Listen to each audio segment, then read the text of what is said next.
Greetings, ladies and gentlemen. This is Luandile here, the leader of Manikwe School. And today we're going to be doing exercise 1.4 from student C's perspective. So without any further words, let's get on to it. If we look at the exercise itself, actually we are required to write a program that displays the following table. Okay, so let's create a class. Call it exercise _1_4C, and then we add the main method.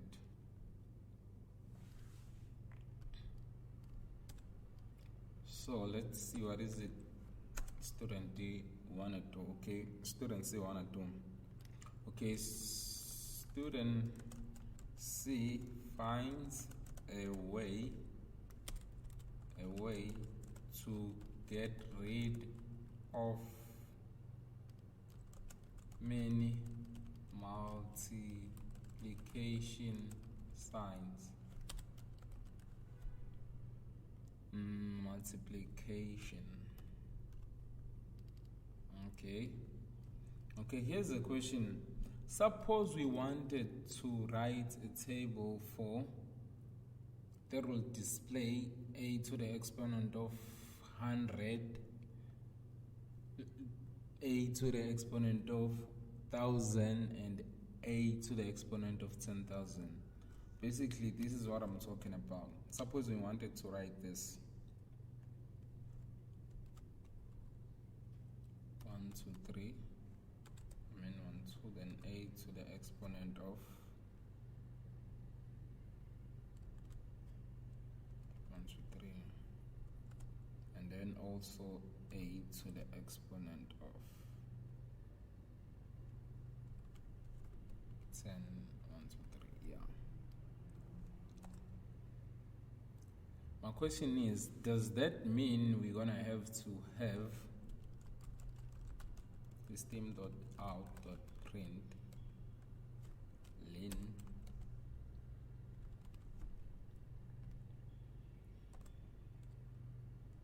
My question is, does that mean inside this, let me comment this out first.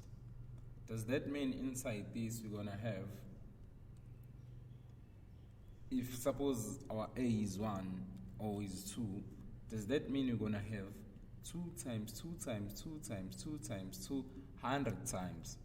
Of course the answer is no. So student C has found a way of dealing with these bunch of multiplication signs. Okay, so let's do it now. Let's do what we came here for.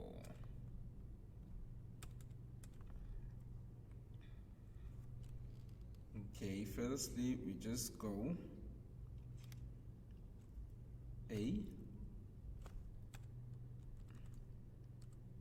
to the exponent of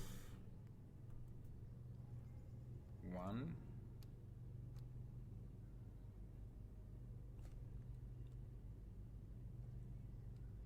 100, or let's just go 1, and then we go \t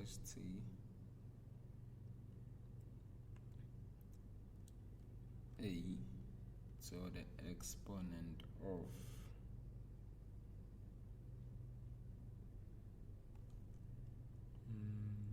let's just go a to the exponent of 1, then we go \t, then we go a to the exponent of, say, 6, for instance. We go \t, and then a to the exponent of 7, for instance. So what you're gonna have to come up with is the following.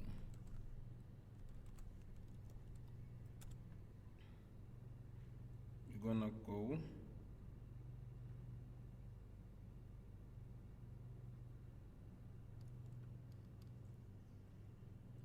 one, and then concatenate that with \t backslash t, that is tab, and then you go. There's this math class that is actually responsible for dealing with exponents. It is called math.pow. You put two values there, a value for a, which is the base. In our case, our base is what? Is 1. To the exponent of 6.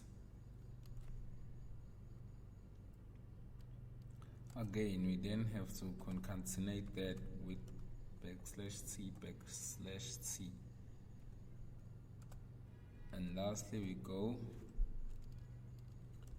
math.pow. Our value for a is 1, and our value, which is our base, and our value for c is 7, which is our exponent. We do one and the same thing for other values of a. 1, 2, 3. Note, this has nothing to do with the problem we were given. Here the point is, I'm trying to show you guys how you basically deal with exponents. So right here I'm picking numbers at random. So you don't want to care much about the solution itself. What you want to care much about is the procedure. So let's put 5 here. Can you imagine how tedious it would have been if we had to keep writing multiplication signs? Okay, let's look at our output.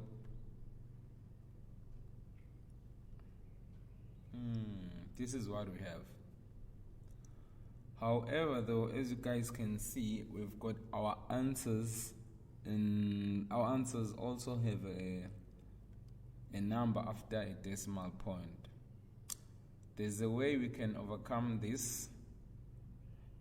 A simple, straightforward way is to actually cast our answers, because you see this math.pow actually returns a value that is a double. It gives a number that is a double. So if you want to get an integer out of that, you're going to have to cast your answer. This is how you accomplish that. You simply put int in front of whatever you want to cast. So if you're not, by casting, I mean you want to convert from one data type to another. In this case, we want to convert from a double data type, which of course we're going to talk about later. We want to convert from a double data type to an integer data type.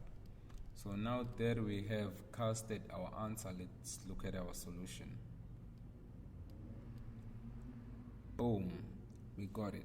You see, our answer is properly aligned, properly displayed, and we have no decimal points. Cheers, you guys. See you in the next tutorial.